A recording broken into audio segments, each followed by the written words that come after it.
وصلى الله وسلم على سيدنا محمد وعلى آله وصحبه أجمعين.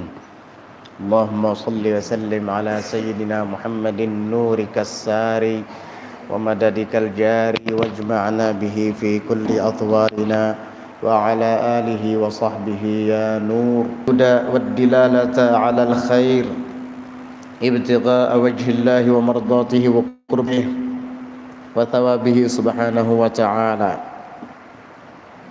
Alhamdulillah, senantiasa kita panjatkan segala puji dan syukur kehadirat Allah Subhanahu wa taala yang memberikan taufik, hidayah serta segenap kenikmatan kepada kita semua, sehingga di hari pertama dari bulan suci Ramadan kita dapat bersama menunaikan salat subuh berjamaah, berzikir, berdoa bersama, dan kemudian dilanjutkan dengan pembacaan tafsir Al-Quran yang insya Allah pada kesempatan bulan Ramadan tahun ini kita akan membaca tafsir suratil Kahfi sebagaimana yang telah kita baca di tahun-tahun sebelumnya, yaitu surah Al-Waqi'ah, surah Tabarak, juga surah Yasin. Maka pada tahun ini, bulan Ramadan tahun ini, kita membaca surah Al-Kahfi. Surah-surah tersebut adalah surah yang biasa dibaca dan diamalkan oleh kita. Supaya kita membacanya lebih mantap dan lebih semangat, maka kita harus tahu tentang isi kandungan daripada surah yang dibaca tersebut, dan kita juga harus tahu fadilat serta keutamaannya. Suratul Kahfi Makkiyatun adalah Makkiyah, yaitu diturunkan sebelum Rasulullah sallallahu alaihi wasallam berhijrah ke kota Al-Madinatul Munawwarah. Jadi Rasulullah sallallahu alaihi wasallam masih ada di kota Makkah, masih belum berhijrah ke kota Al-Madinatul Munawwarah. Illa wasbir nafsaka, kecuali satu ayat, yaitu ayat yang berbunyi wasbir nafsaka, maka ini madaniyah menurut sebahagian qaul.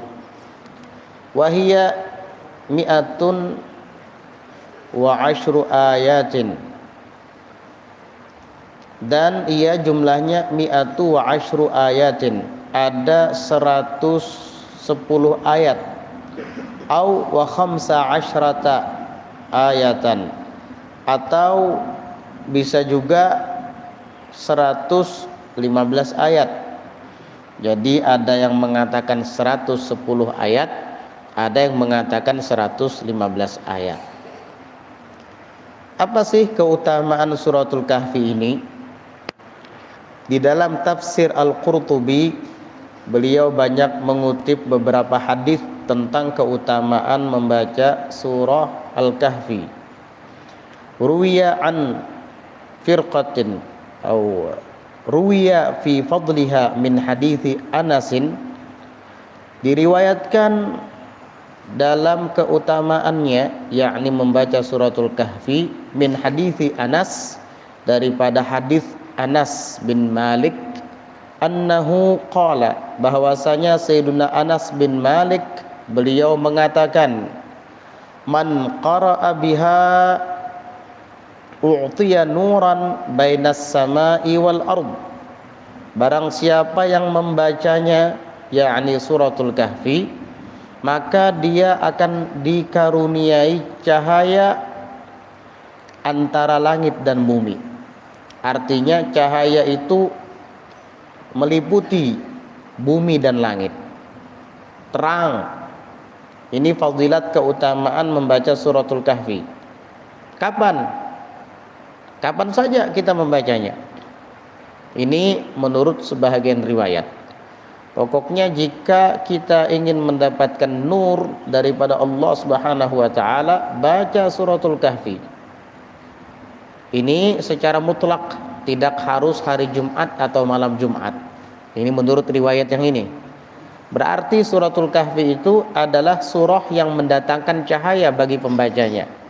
Yang cahaya itu memenuhi bumi sampai ke langit. Dan wa wuqiya biha fitnatul qabr, dan ia akan dilindungi dengan suratul Kahfi tadi, maksudnya dengan membacanya, daripada fitnah kubur, daripada azab kubur, daripada pertanyaan mungkar dan nakir. Kapan? Apabila ia membaca suratul Kahfi. Puasa.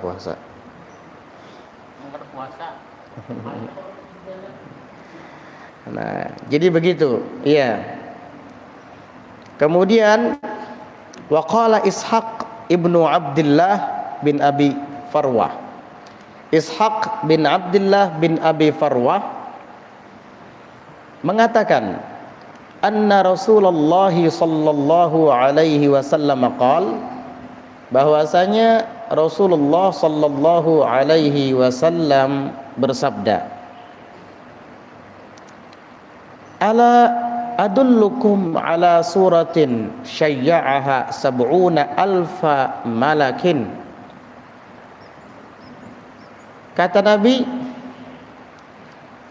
maukah saya tunjukkan kepada kalian ala suratin, atas satu surah, syayya'aha sab'una alfa malakin, yang digotong oleh 70.000 malaikat. Ini surah digotong oleh 70.000 malaikat. Mala'a 'idhamuha ma bainas sama'i wal ard. Kebesarannya itu memenuhi antara langit dan bumi. Surah ini berat sampai yang memikulnya itu 70.000 malaikat. Dan kebesarannya memenuhi langit dan bumi, kata Nabi. Litaliha, bagi orang yang membacanya, mithlu dzalik, mendapatkan pahala yang seperti itu. Artinya mendapatkan pahala yang seberat itu. Pahala membaca suratul Kahfi beratnya hanya bisa dipikul oleh 70.000 malaikat. Yang kedua, besar daripada pahala membaca suratul Kahfi memenuhi langit dan bumi. Hanya bisa dipikul 70.000 malaikat dan memenuhi langit dan bumi. Berarti surah ini adalah surah yang sangat berat pahalanya dan sangat banyak. Ini yang akan memberatkan timbangan amal baik kita kelak di akhirat. Makanya perbanyak untuk membacanya, membaca suratul Kahfi.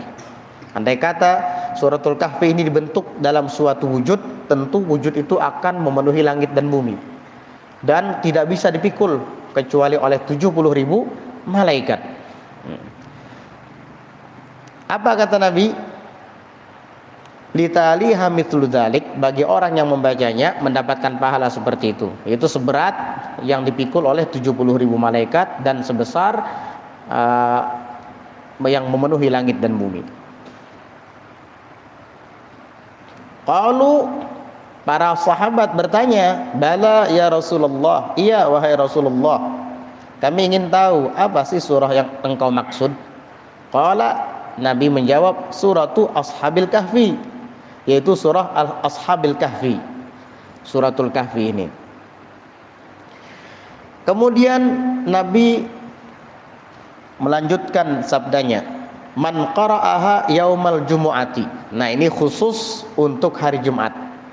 Man qara'aha yaumal jumu'ati, barang siapa yang membacanya, yakni surat Al-Kahfi di hari Jumat, ghufira lahu al-jumu'atal ukhra, maka dia diampuni baginya sampai kepada Jumat berikutnya. Wa ziyadata salasati ayyamin, dan ditambahkan lagi 3 hari setelahnya, dikasih bonus. Sudah 1 minggu diampuni dosa-dosanya, ditambahkan lagi 3 hari setelahnya, berarti 10 hari.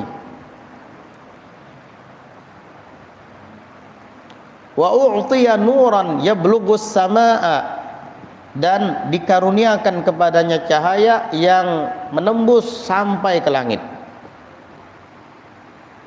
Wa wuqiya fitnatad dajjal, dan ia dilindungi, dijagakan daripada fitnah dajjal. Na'udzubillah min dzalik. Dajjal nanti akan turun di akhir zaman. Hampir semua penduduk bumi terkena fitnahnya. Hampir semua penduduk bumi tergoda olehnya. Hampir semua penduduk bumi menjadi pengikutnya. Tapi mereka yang rajin membaca suratul Kahf akan selamat daripada fitnah Dajjal. Dajjal itu fitnah yang paling terbesar, ujian dan cobaan yang paling berat bagi seluruh penduduk bumi kelak di akhir zaman. Kadangkala mendapat cobaan dan ujian yang ringan saja banyak yang terjerumus. Iya, apalagi fitnah Dajjal, fitnah televisi, fitnah HP, fitnah film-film, itu sudah banyak yang terjerumus. Apalagi fitnah Dajjal, lebih daripada itu semua. Ini yang kita khawatirkan. Fitnah-fitnah, cobaan-cobaan yang sepele kadang kita tidak kuat. Bagaimana dengan fitnah yang besar ini? Na'udzubillah, fitnatud Dajjal. Tetapi jangan khawatir. Rasulullah sallallahu alaihi wasallam sudah berikan kepada kita cara agar selamat daripada fitnatud Dajjal. Apa? Sering membaca suratul Kahfi, terutama malam Jumat atau hari Jumat.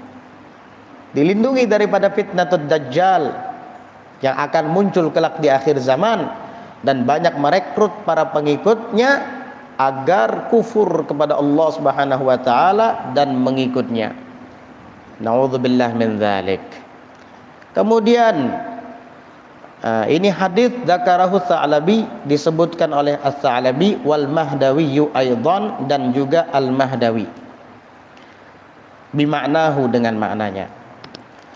Wa fi musnadid Darimi, dan disebutkan di dalam musnad Ad-Darimi, an Abi Sa'id Al-Khudri, dari Abu Sa'id Al-Khudri, sahabat Nabi radhiyallahu anhu, qala, beliau mengatakan, man qara'a suratal kahfi lailatal jumu'ati adha'a lahu minan nuri fima bainahu wa bainal baitil atiq. Kata Abu Sa'id Al-Khudri, barang siapa yang membaca suratul kahfi di malam Jumat, adha'a lahu, maka akan bercahaya baginya, minan nur, daripada cahaya, fima bainahu, antara dia, wa bainal baitil atiq, dan antara al baitil atiq, yaitu Ka'bah, Baitullah.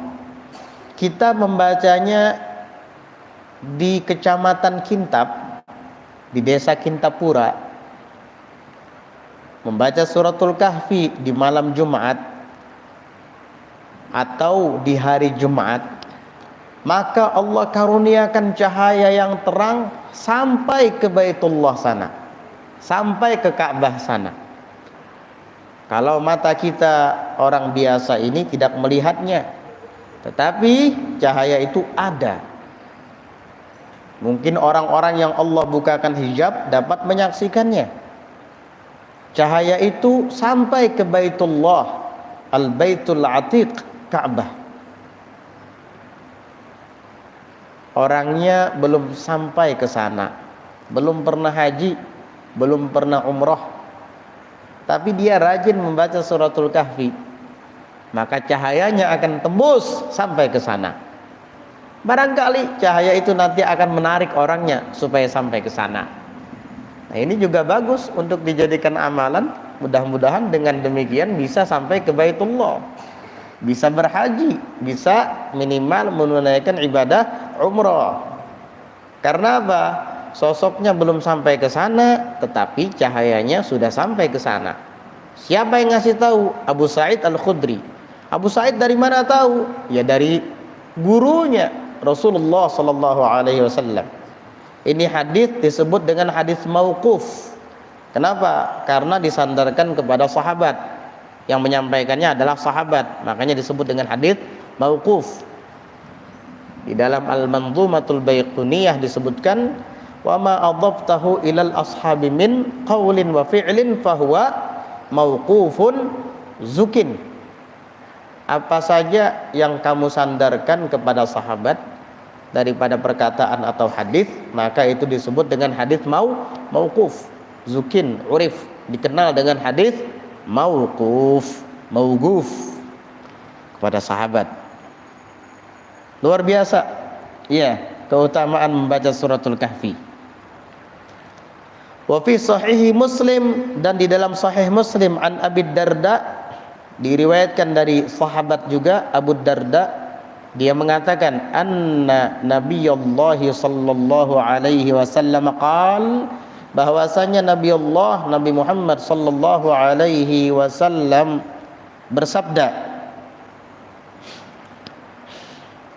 man hafidha 10 ayatin min awwali suratil kahfi usima minad dajjal. Barang siapa yang membaca atau menghafalkan 10 ayat daripada awal surah Al-Kahfi, usima minad dajjal, maka dia dilindungi daripada dajjal. Ini fadilat keutamaan menghafalkan 10 pertama daripada ayat suratil Kahfi. Allah akan lindungi ia daripada fitnah dajjal. Apalagi kalau bisa menghafalkan 1 surah semuanya, seluruhnya. Satu ayat 1 sampai 10 saja itu sudah mendapatkan keutamaan bahwa Allah lindungi kita kelak dari fitnah dajjal. Bagaimana kalau kita dapat menghafalkan suratul Kahfi secara keseluruhan? Dari bismillahirrahmanirrahim, alhamdulillahilladzi anzala ala abdihi alkitaba wa lam yaj'al lahu iwaja, sampai kepada ayat 10 yaitu faqalu rabbana atina min ladunka rahmatan wa hayyi lana min amrina rasyada. Nah, itu mulai dari alhamdulillahilladzi anzala ala abdihi alkitaba wa lam yaj'al lahu iwaja sampai kepada faqalu rabbana atina min ladunka rahmatan wa hayyi lana min amrina rasyada. Nah, sampai situ kita hafalkan 10 ayat pertama ini, maka kita akan dilindungi daripada fitnah dajjal.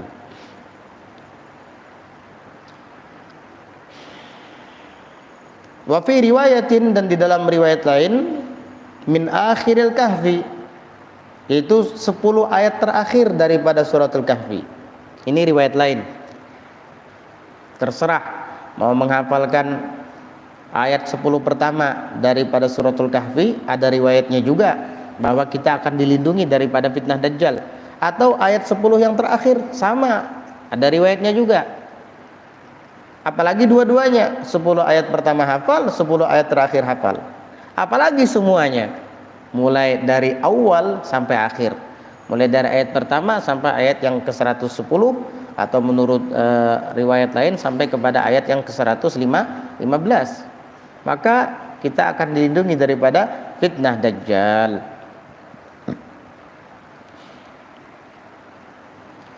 Wa fi Muslimin aidan min haditsin Nawas ibni Sam'an, dan di dalam Sahih Muslim juga diriwayatkan daripada hadis An-Nawas bin Sam'an, faman adrakahu ya'ni dajjal, maka barang siapa yang mendapatinya, yakni dajjal, yaitu dajjal, artinya ada orang yang sempat bertemu dengan dajjal itu, falyaqra alaihi fawatiha suratil kahfi, maka hendaknya ia membaca dalam menghadapinya si Dajjal tadi fawatiha, beberapa ayat pembuka daripada suratil kahfi, yaitu 10 ayat pertama tadi.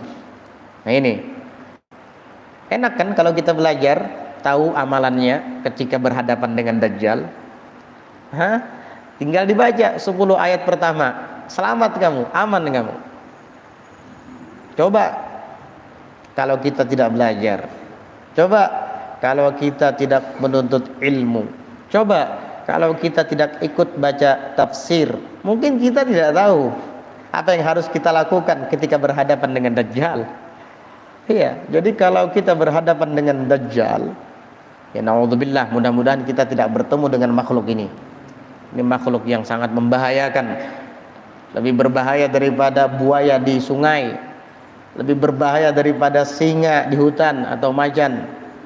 Ini bahaya, bukan kalau singa dan buaya atau macan atau binatang buas itu hanya bisa melukai fisik kita, tapi kalau Dajjal itu bisa melukai agama kita, bisa menciderai iman kita dan yakin kita, naudzubillah. Tapi tenang, Nabi kasih kita senjata ketika berhadapan dengan Dajjal. Apa? Baca awal-awal pembuka suratul kahfi, yaitu 10 ayat pertama, seperti yang diriwayatkan oleh Imam Muslim. Ini kalimatnya falyaqra, maka hendaknya dia membaca. Ya, artinya walaupun tidak hafal, pas ada Dajjal buka Quran, baca suratul kahfi 10 ayat pertama. Iya, kalau nggak hafal atau hafal juga, karena berhubung melihat Dajjal mengerikan, hilang hafalan. Iya, matanya cuma satu, awar, iya, badannya ngeri, akhirnya hilang hafalannya. Udah, ambil aja Quran, baca. Nabi menyuruh falyaqra alaihi fawatiha suratil kahfi, maka hendaknya dia membaca atasnya, yakni menghadapi si Dajjal tadi, ayat-ayat pembuka daripada suratil kahfi. Ini ayat pertama, 10 ayat pertama.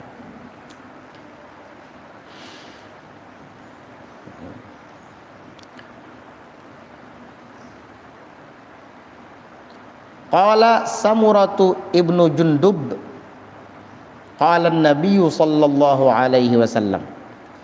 Samurah bin Jundub mengatakan, kata dia, qala an-nabiy sallallahu alaihi wasallam, Nabi Muhammad sallallahu alaihi wasallam bersabda, man qara'a 10 ayatin min suratil kahfi hifdhan lam tadurrahu fitnatud dajjal. Barang siapa membaca 10 ayat daripada suratil kahfi hifdhan, yaitu dengan hafalannya, lam tadurrahu, maka ia tidak akan dicelakai atau dipengaruhi fitnatud dajjal, oleh fitnah Dajjal. Tidak akan berpengaruh kepadanya, diketawakan sama dia. Dajjal menawarkan ini, menawarkan itu, mengambil satu bijian dia taruh di tanah, langsung tumbuh, langsung berbuah. Orang yang hafal 10 ayat pertama suratul kahfi ketawa ngelihat. Sama seperti melihat pesulap, nggak terpengaruh dia. Ente kayak gini sudah mengaku hebat, mengaku Tuhan, nggak benar kamu makhluk terkutuk, kamu Dajjal. Tapi kalau orang yang tidak punya iman, jangankan menghafalkan suratul kahfi, iya, surah Ad-Duha aja nggak hafal dia, surah Al-Insyirah aja nggak hafal, yang pendek-pendek itu. Maka na'udzubillah, dengan mudahnya Dajjal melunturkan imannya, dengan mudahnya Dajjal mempengaruhinya dan menjadikannya sebagai pengikutnya. Wal'iyadzubillah. Itulah kenapa kita disuruh menuntut ilmu. Itulah kenapa kita disuruh untuk belajar tentang agama, terutama di akhir zaman, agar kita terpelihara daripada fitnah-fitnah yang bermunculan di akhir zaman ini. Ilmu itu yang akan membentengi kita. Kalau ilmunya gak ada, apa yang mau dilakukan?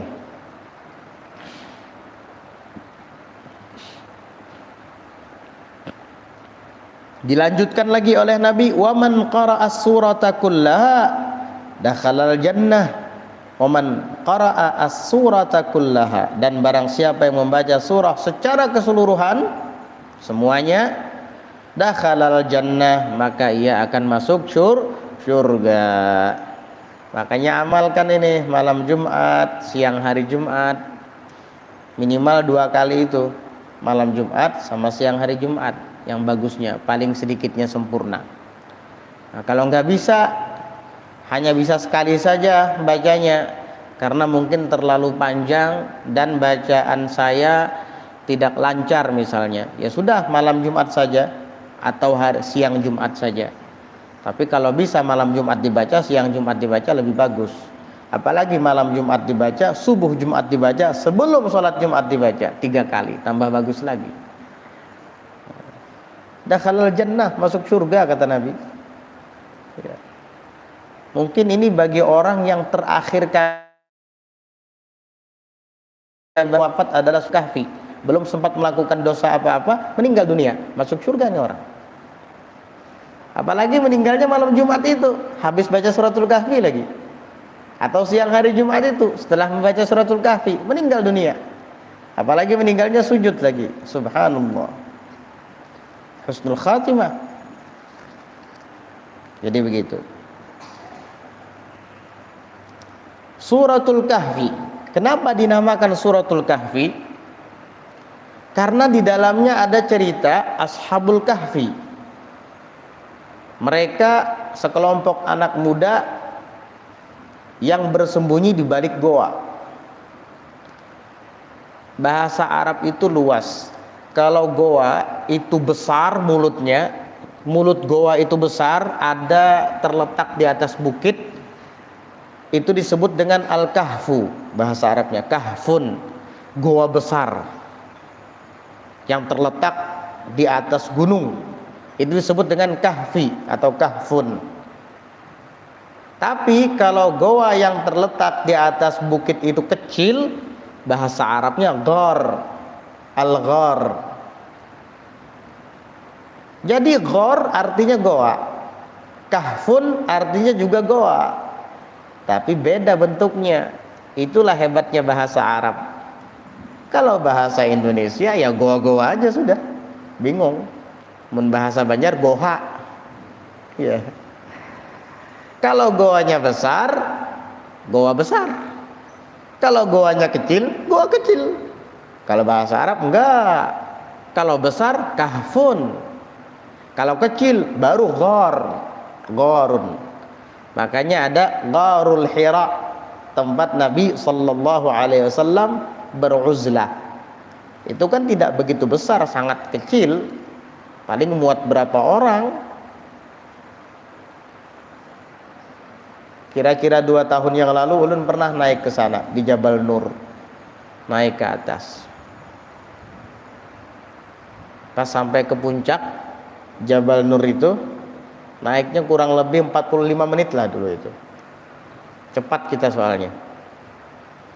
Turun lagi sedikit ke lereng, ada sedikit lereng turun, disitulah Goa Hira. Tapi karena kemarin itu sangat banyak orangnya dan berdesak-desakan, ulun tidak ingin berdesak-desakan, akhirnya ulun lihat dari atas saja. Bawah, oh itu ternyata Ghar Hira. Ghar Hira goanya kecil. Dan di atas Jabal Rahmah itu, di Goa Hira itu persis berhadapan dengan Baitullah. Jadi kalau kita berdiri di atas Jabal Nur itu, yang di depan kita tuh kelihatan Masjidil Haram, kelihatan Ka'bah. Pantas Nabi memilih Goa Hira untuk beruzlah, karena apabila beliau berdiri, beliau langsung melihat Baitullah di situ. Jadi kelihatan jelas, nampak kelihatan Masjidil Haram di atas Jabal Nur itu. Apalagi kalau masuk ke Goa Hira itu, di hadapan kita langsung kelihatan itu. Jelas pemandangan Masjidil Haram dan Baitullah. Nah itu namanya Ghar, karena apa? Goanya kecil. Tapi kalau Ashabul Kahfi ini, mulut goanya tuh besar, ruangannya juga besar. Makanya disebut dengan Al-Kahf. Ashabul Kahfi, orang-orang yang bersembunyi di balik goa. Sebenarnya suratul Kahfi ini tidak hanya membicarakan Ashabul Kahfi, banyak yang dibicarakan di dalamnya. Di antaranya pertemuan Nabi Musa dengan Nabi Khidir. Nabi Musa dengan Nabi Khidir. Di dalam suratul Kahfi juga diceritakan tentang Dzulqarnain. Tapi kenapa disebut dengan suratul Kahfi, bukan suratul Khidir saja atau suratul Dzulqarnain saja? Karena cerita yang menonjol dan nampak, apalagi yang pertama kali dibicarakan adalah cerita Ashabul Kahfi, sehingga dinamakan suratul Kahfi. Itu istilah kata min babi tasmiyati syai' bismi ba'dihi, menamakan sesuatu dengan nama sebahagiannya. Ya, kayak begini, rumah makan ayam goreng. Pas kita sampai ke rumah makan itu, bukan ayam goreng saja yang dijual. Ada ikan nila bakar, ada ikan pepes, pais, haruan. Tapi tulisannya rumah makan ayam goreng. Iya, tapi ketika kita masuk ke rumah makan itu, yang ada banyak menunya, bukan ayam goreng saja. Ada bebek juga, ada ikan juga. Nah, itu namanya menamakan sesuatu dengan sebahagiannya, dengan sebahagian darinya. Nah, begitu juga dengan suratul Kahfi ini. Bukan Ashabul Kahfi saja yang diceritakan di dalam suratul Kahfi, tetapi yang lain juga banyak diceritakan di sini. Nanti insya Allah akan kita bahas.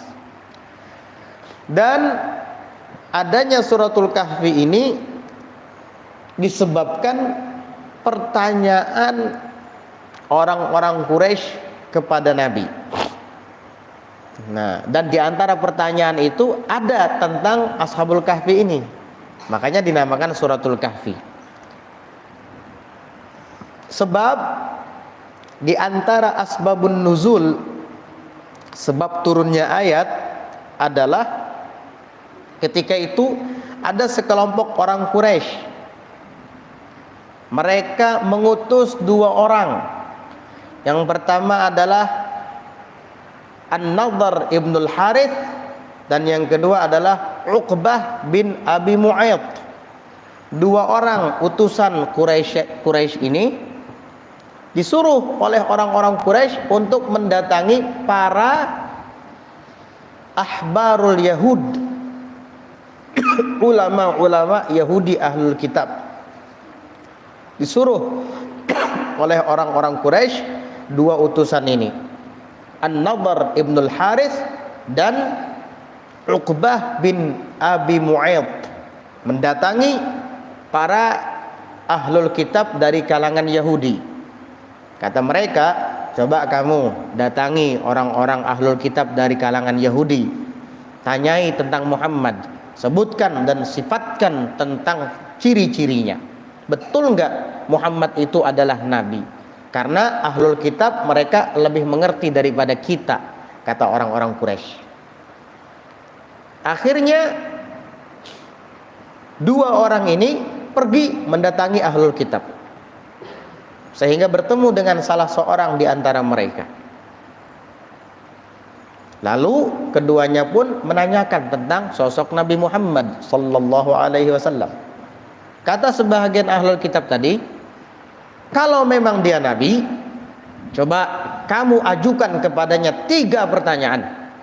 Jika dia bisa menjawab, berarti dia memang betul-betul nabi.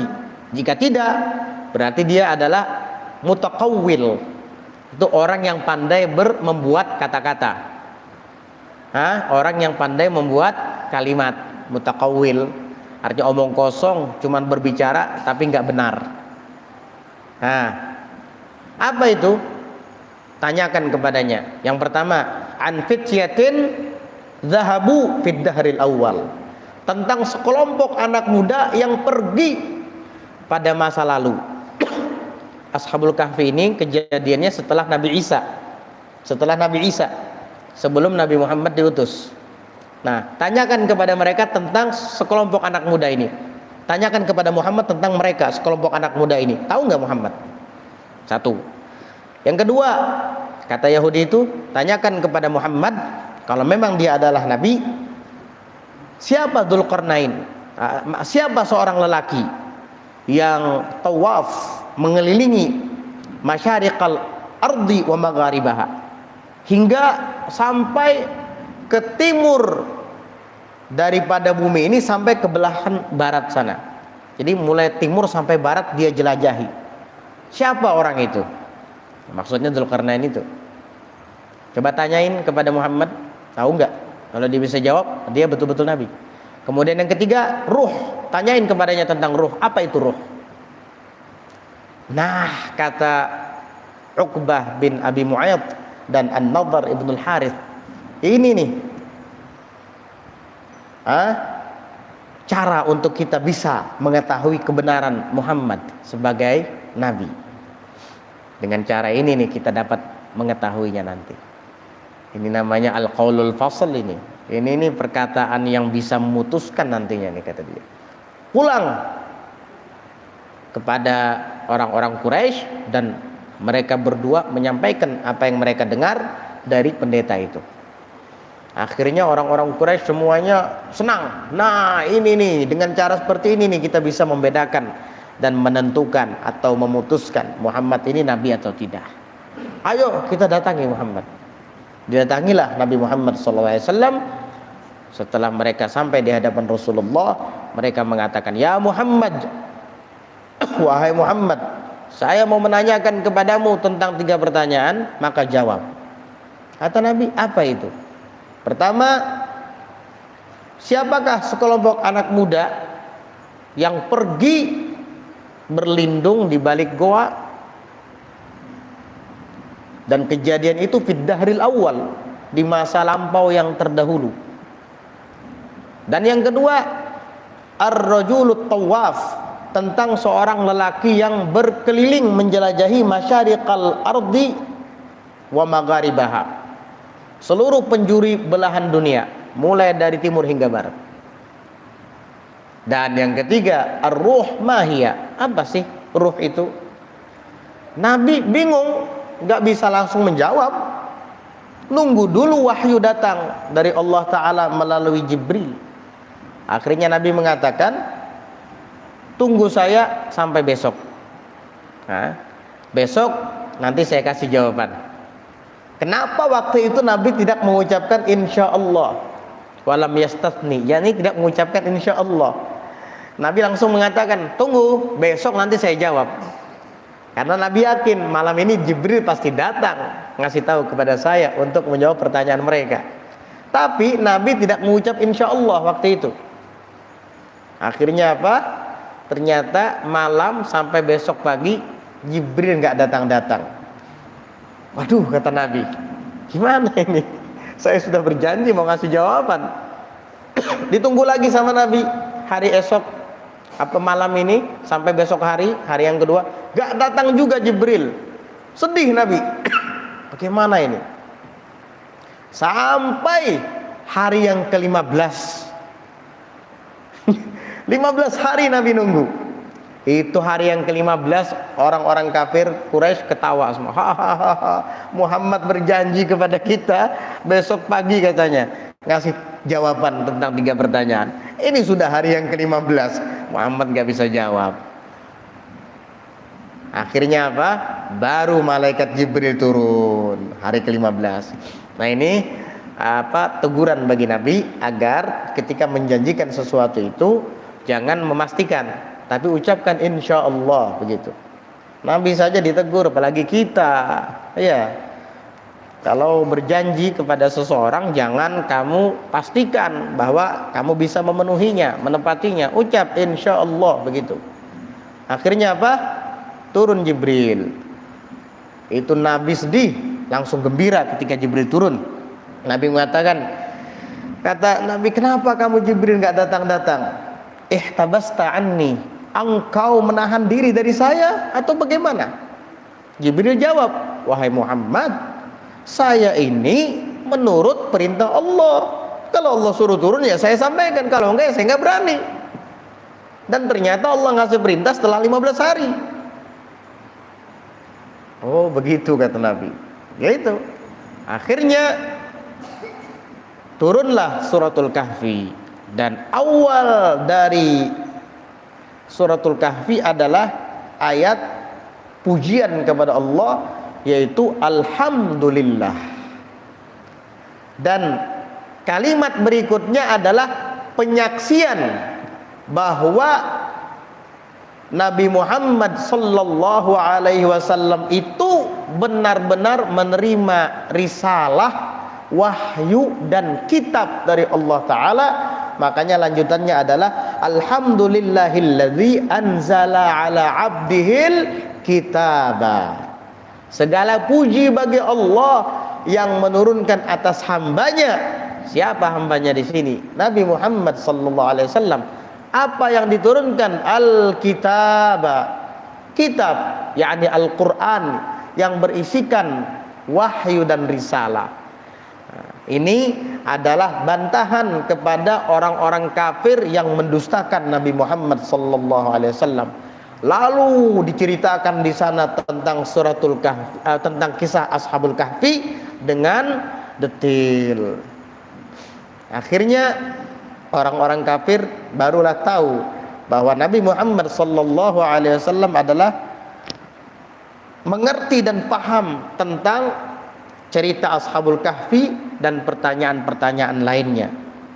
Tetapi ketika Nabi menyampaikan itu, yang beriman beriman, yang kafir ya tetap kafir, karena hidayah itu dari Allah Subhanahu wa taala. Yang mendapat hidayah ya masuk Islam, beriman, yang tidak ya tidak. Jadi begitu. Di sini dimulai bismillahirrahmanirrahim. Alhamdu, segala puji. Huwa al-wasfu bil jamil. Dia, arti pujian itu adalah al-wasfu bil jamil, mensifati dengan keindahan. Jadi kalau kita menyebut keindahan seseorang, artinya kita memujinya. Ketika kita mengatakan Masya Allah kamu ini sangat dermawan, itu pujian. Masya Allah kamu ini sangat pintar, itu pujian. Masya Allah kamu ini sangat pemberani, itu pujian. Pokoknya setiap keindahan jika disebut namanya pujian. Paham? Tapi kalau yang disebut keburukan, itu namanya cacian. Masya Allah kamu ini sangat bau, itu cacian itu. Walaupun kalimatnya Masya Allah ya.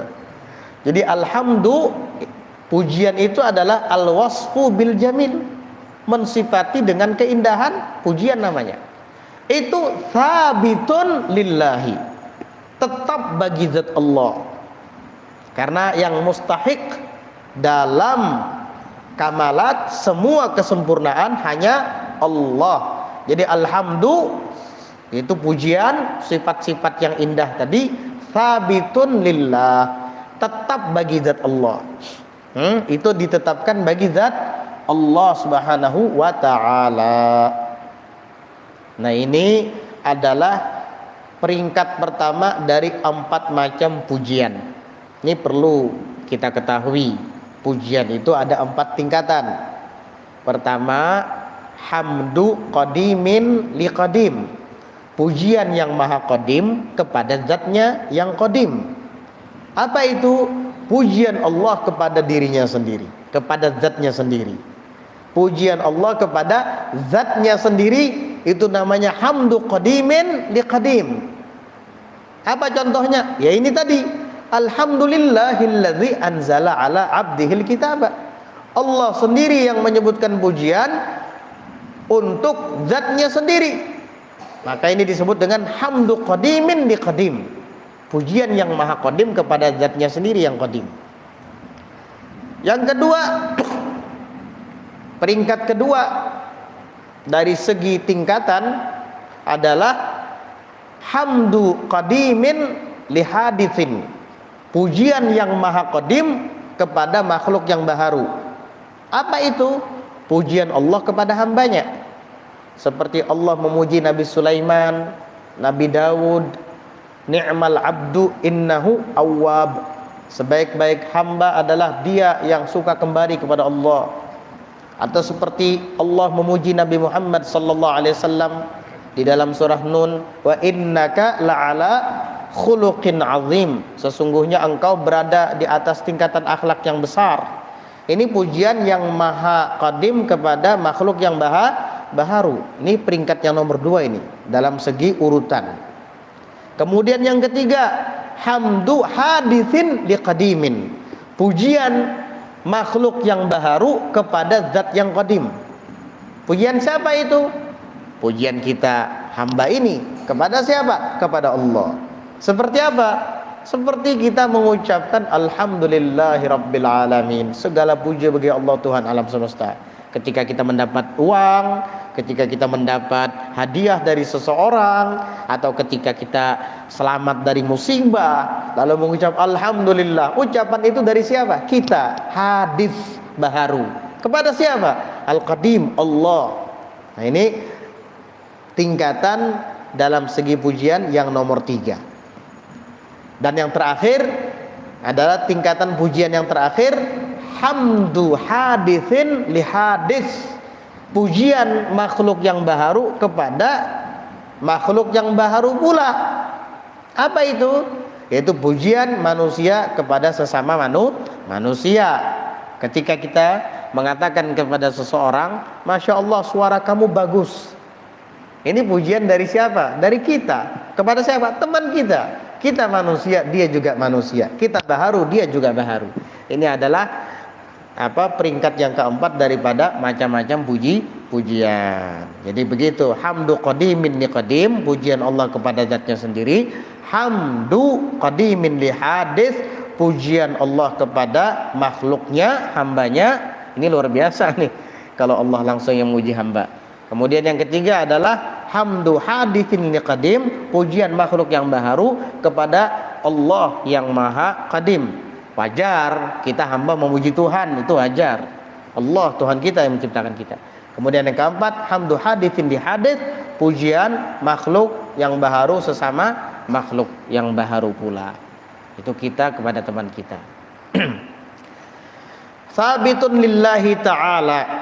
Lalu beliau musannif mengatakan, wa halil muradu al-i'lamu bidzalika lil imani bihi awis sana'i aw huma. Wa halil muradu, dan apakah yang dikehendaki, yang dimaksud dengan kalimat alhamdulillah tadi? Apa sih kehendak Allah ketika mengucap alhamdulillah? Itu al-i'lamu bidzalika, Allah Ta'ala mengumumkan dengan kalimat itu, dengan ucapan alhamdulillah tadi, apakah lil imani bihi, untuk supaya diimani dengannya. Artinya supaya kita beriman dengan zat Allah Ta'ala. Awis sana'i alaihi, atau supaya ia memujinya sekedar memuji zatnya saja, atau supaya Allah mengumumkan kepada kita bahwa ia memuji zatnya, auhuma, atau kedua-duanya. Artinya Allah mengucapkan alhamdulillah untuk mengumumkan kepada hambanya agar diimani, dipercayai, atau hanya sekedar mengungkapkan pujiannya kepada zatnya, auhuma, atau kedua-duanya. Ihtimalatun, kata beliau, itu ada ihtimal, ada beberapa kemungkinan, yakni 3 kemungkinan, ada 3 pertimbangan. Mana yang paling benar ini di antara 3 ini? Mengucapkan alhamdulillah karena agar diimani, dipercayai, atau karena hanya sekedar memuji zatnya saja, atau dua-duanya? Afyaduha, yang paling berfaedah di antara yang 3 ini adalah as-salisu, yang ketiga, yaitu dua-duanya. Artinya Allah mengucap alhamdulillah pada awal ayat suratul Kahfi ini adalah untuk supaya kita mengimaninya dan supaya kita memujinya. Begitu. Jadi Allah ungkapkan kedua-duanya itu di dalam awal dari surah Al-Kahfi, yaitu supaya diimani dan supaya dipuji. Alladzi anzala ala abdihi yakni Muhammadin sallallahu alaihi wa ala alihi wasallam alkitaba yakni Al-Qur'ana wa lam yaj'al lahu ay fihi iwaja. Wallahu a'lam bissawab. Insyaallah nanti kita akan lanjutkan pelajaran besok tentang lanjutan daripada ayat yang pertama. Mudah-mudahan Allah Subhanahu wa taala senantiasa selalu memberikan kepada kita taufik hidayahnya untuk bisa istiqomah menghadiri majelis tafsir suratil kahfi setiap hari Ahad, Senin, Selasa dan Rabu. Hari Kamis, Jumat dan Sabtu kita libur seperti tahun-tahun sebelumnya. Jadi dalam seminggu ada 4 kali pertemuan.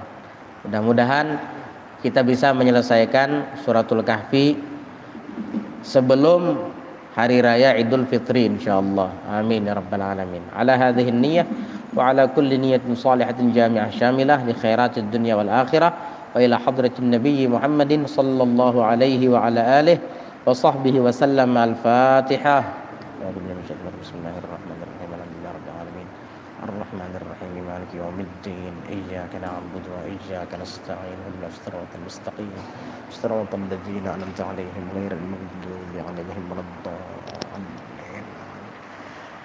بسم الله الرحمن الرحيم الحمد لله رب العالمين اللهم صل وسلم على سيدنا محمد وعلى آله وصحبه أجمعين. اللهم إنا نسألك من خير ما سألك منه عبدك ونبيك سيدنا محمد صلى الله عليه وسلم عبادك الصالحون ونعوذ بك مما استعاذك منه عبدك ونبيك سيدنا محمد صلى الله عليه وسلم عبادك الصالحون وأنت المستعان وعليك البلاغ ولا حول ولا قوة إلا بالله العظيم.